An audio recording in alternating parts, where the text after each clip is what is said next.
Hello and welcome to crick chat Venkatesh. Messi mania 3 రోజుల పాటు ఇండియాలో 4 నగరాల్లో మెస్సీ పర్యటించాడు. క్రౌడ్కి ఇలా చెయ్యి ఊపాడు, వెళ్ళిపోయాడు. సో ఎవరైతే వెళ్ళారో హ్యాపీ వాళ్ళు. స్టేడియంకి వెళ్ళిన వాళ్ళు మెస్సీ దూరం నుంచి చూసినా ఓకే, మేము ఇక్కడ స్టేడియంకి వచ్చాము, ఒక సెల్ఫీ తీసుకున్నాం, అది సోషల్ మీడియాలో పెట్టాం. మెస్సీ ఈవెంట్కి వెళ్ళాను, నేను మెస్సీని చూశాను.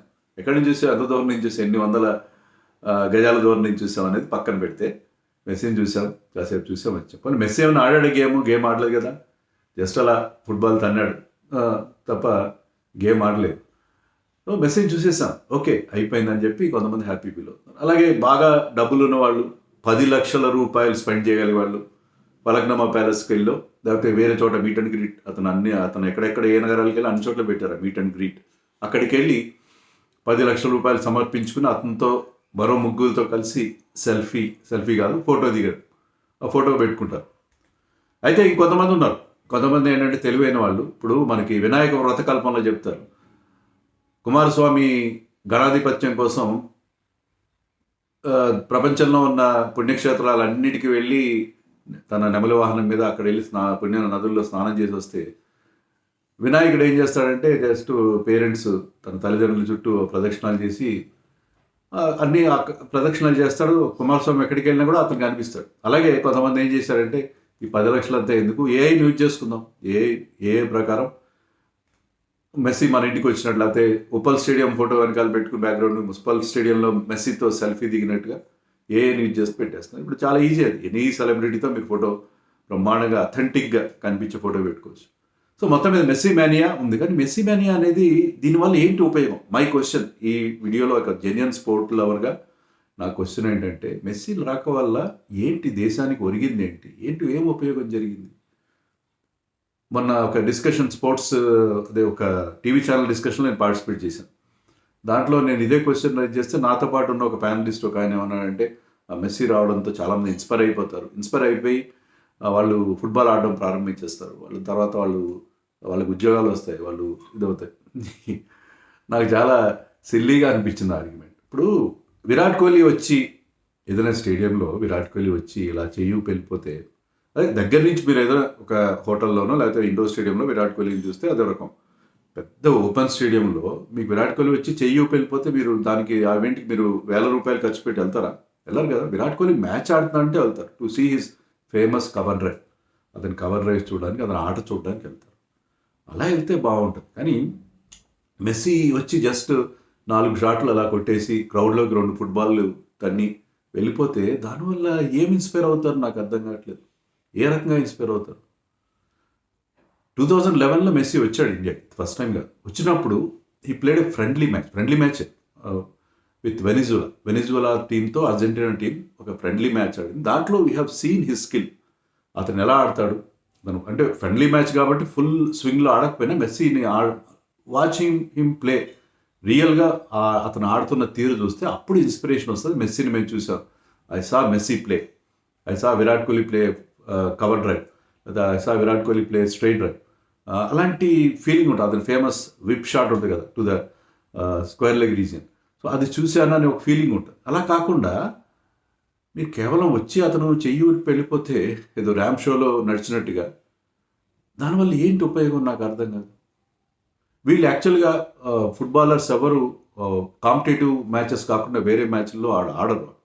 ఎందుకంటే వాళ్ళ ఇంజరీస్కి ఎన్నో $1 మిలియన్ చాలా పెద్ద అమౌంట్కి ఇన్సూరెన్స్ ఉంటుంది వాళ్ళు.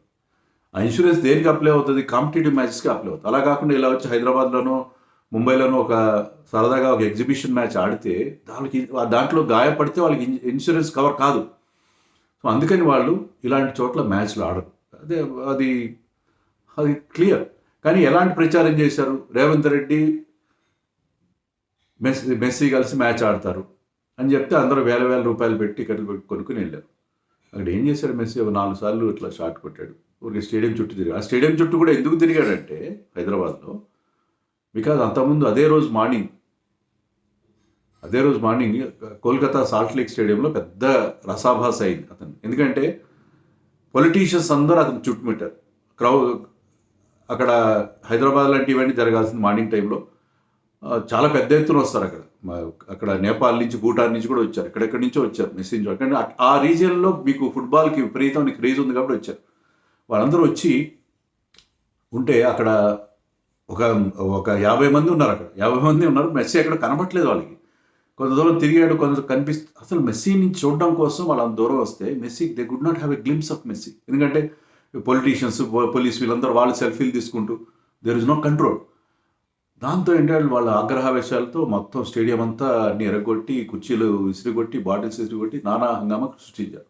అదే అవుతుంది కదా మనకి. ఏంటంటే మీరు ఈవెంట్స్ చేయడానికి బోలెడంత ఖర్చు పెట్టి సంపాదించుకోవడానికి ఈ ఈవెంట్ మేనేజర్లు ప్రయత్నం చేస్తారు కానీ ప్రేక్షకులకి మినిమం ఫెసిలిటీస్ ఉన్నాయి లేదా వాళ్ళ నుంచి కదా ఈ డబ్బులు వసూలు చేసేది. వాళ్ళు అది చూసుకోరు. ఇప్పుడు మీకు లాస్ట్ ఇయరే మనకి బెంగళూరులో స్టాంపీడ్ జరిగింది ఆర్సీబీ సెలబ్రేషన్స్లో. అప్పుడు కూడా అంతే.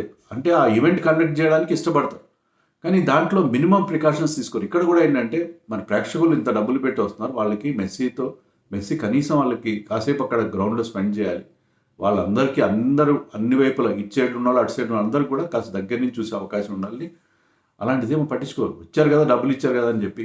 దానివల్ల ఎంత రభస అయిందంటే వాళ్ళ గవర్నర్ గారు కూడా, వెస్ట్ బెంగాల్ గవర్నర్ కూడా ఏం చెప్పారంటే ఇది అందరికీ రిఫండ్ ఇవ్వండి అని చెప్పారు. రిఫండ్ ఎంతవరకు వచ్చిందో మనకు తెలీదు. ఆ మెయిన్ ఆర్గనైజర్ని కూడా అరెస్ట్ చేశారు. అతని బెయిల్ కూడా రిజెక్ట్ అయింది. ఈ ఈవెంట్ మేనేజర్స్ అనేవాళ్ళు పుట్టుకొచ్చారు. ఈ ఈవెంట్ మేనేజర్స్ అనేవాళ్ళు ఎవరైతే ఉన్నారో ఇది ఒక జాతి. ఇప్పుడు ప్రతిదీ ఈవెంట్గా చూస్తున్నారు. ఈ మనకి పెళ్లి నుంచి బర్త్డే నుంచి అన్నిటికీ ఈవెంట్ మేనేజర్స్ తయారయ్యారు. Event managers they are ruling the commercial field nowadays. So వాళ్ళు ఏంటంటే ఎవరో మెస్సీని తీసుకొచ్చిన వాళ్ళు అతనికి 100 నుంచి 120 కోట్లు 140 కోట్లు ఇచ్చారండి. లేకపోతే ఎందుకు వస్తాడు Messi is a costly fellow. Messi అతను ఒక అడిగేస్తే దానికి ఒక అపియరెన్స్కి, ప్రతి అపియరెన్స్కి ఈ విల్ ఛార్జ్. సో అన్ని కోట్ల రూపాయలు, 100-120 కోట్ల రూపాయల్లో చెప్తున్నాం, డాలర్స్లో పే చేసిన ₹3 అంత అమౌంట్ ఇచ్చి తీసుకొస్తే వీక్ మ్యాగజైన్ ప్రకారం ఏంటంటే ఆల్రెడీ 150 crores దాకా, 120 to 150 crores వాళ్ళకి స్పాన్సర్స్ ద్వారానే వచ్చినాయి. ఇక్కడ కూడా చూస్తున్నాం, అపర్ణ లాంటి వాళ్ళు స్పాన్సర్ చేశారు హైదరాబాద్లో కూడా. సో ఇక్కడ వాళ్ళకి స్పాన్సర్షిప్ రూపంలోనే వాళ్ళకి ఆ అమౌంట్ వచ్చేసింది, ఏదైతే ఖర్చు పెట్టారో వచ్చింది. మిగతా అంతా కూడా వాళ్ళ జేబుల్లో. ఎలా? ప్రతి చోట మీట్ అండ్ గ్రీట్ పెట్టి 10 లక్షలు. ఇప్పుడు హైదరాబాద్లో 100 మందినో 200 మందినో అలో చేస్తారు. 100 మంది అనుకుందాం. 100 మందిని మెస్సీతో షేక్ హ్యాండ్ ఇచ్చి అంతా కలిపి నలుగురితో కలిపి ఒక ఫోటో దిగారు, 3 othersతో కలిపి. దానికి 10 లక్షలు అంటే 100 మంది అంటే 10 కోట్లు. అలాగా మీకు ప్రతి చోట జరిగినాయి. 100 మంది ఇచ్చారు, 200 మంది ఇచ్చారు, మందికి ఎంతమంది వస్తే అంతమందికి వాళ్ళకి. అండ్ ఇక్కడ టికెట్లు ఎంత పెట్టారు? అక్కడ మీకు సాల్ట్ లేక్ స్టేడియంలో అయితే ₹12,000 హైయెస్ట్ టికెట్, 2,000 3,000 మినిమం. హైదరాబాద్లో కూడా 1,000+ ఉంది, 9,000 దాకా ఉన్నట్టు టికెట్.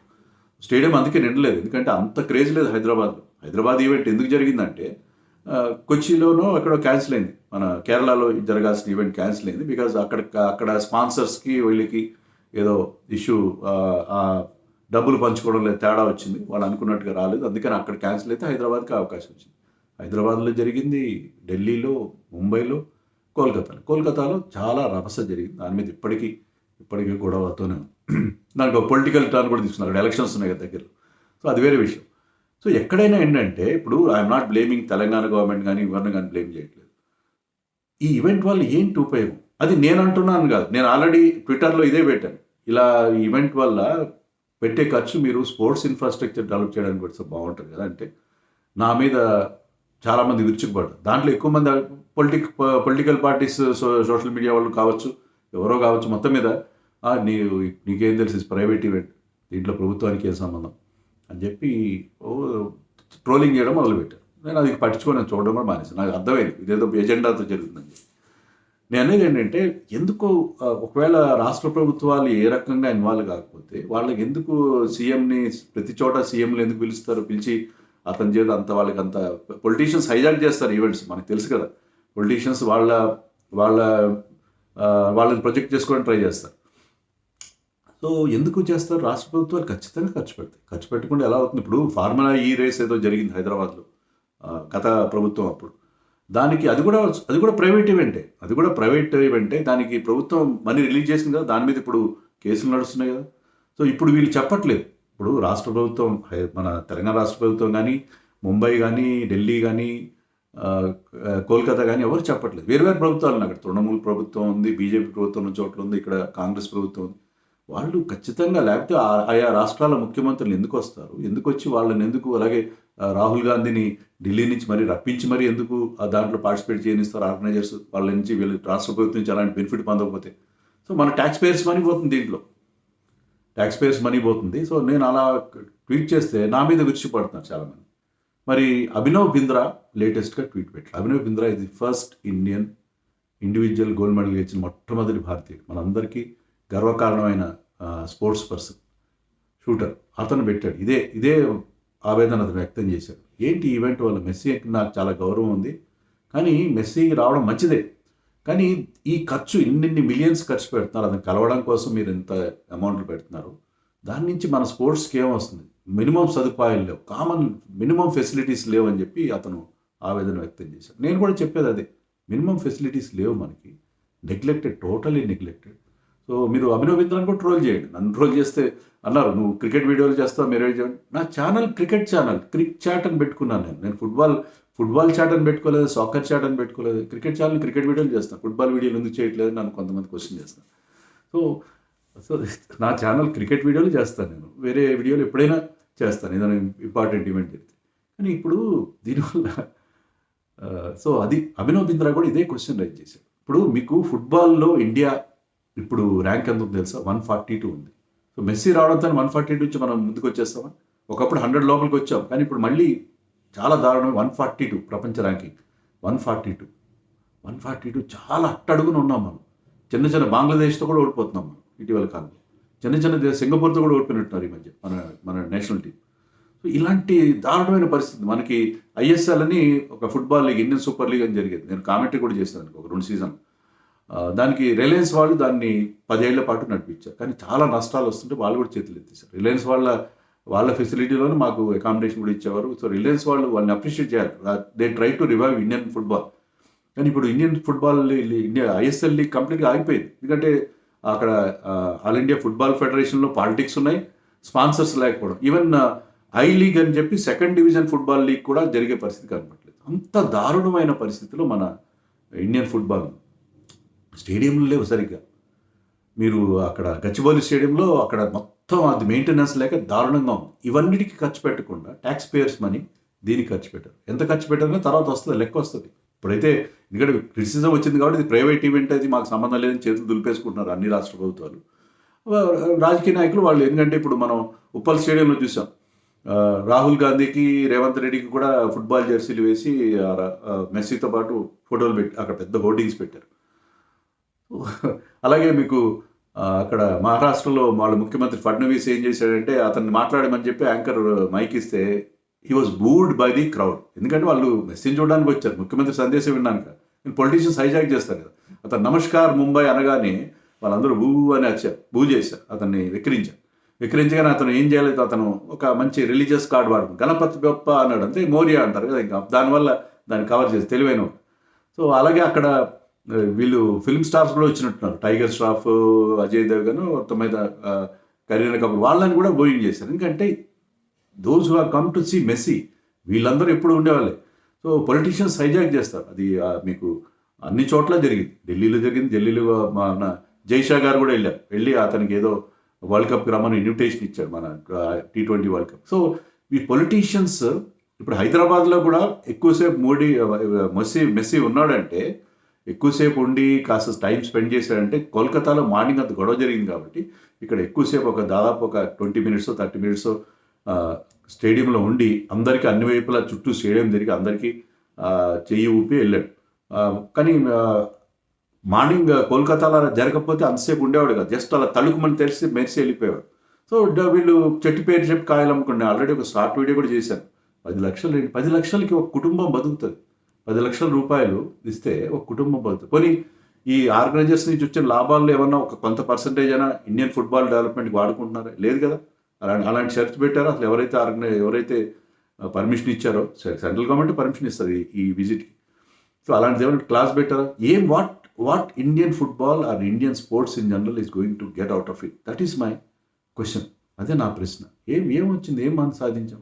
అక్కడ స్టేడియంలో నేను చెప్పినట్టుగా రాహుల్ గాంధీ వాళ్ళందరూ బొమ్మలు పెట్టి బదులు హైదరాబాద్కి రిచ్ ఫుట్బాల్ హిస్టరీ ఉంది.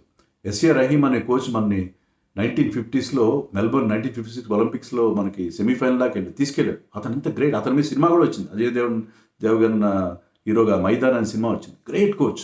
Is from Hyderabad. అప్పట్లో బ్రహ్మాండమైన ప్లేయర్స్ ఉండేవారు. బలరాం లాంటి వాళ్ళు 300 మంది మన హైదరాబాద్ ప్లేయర్స్.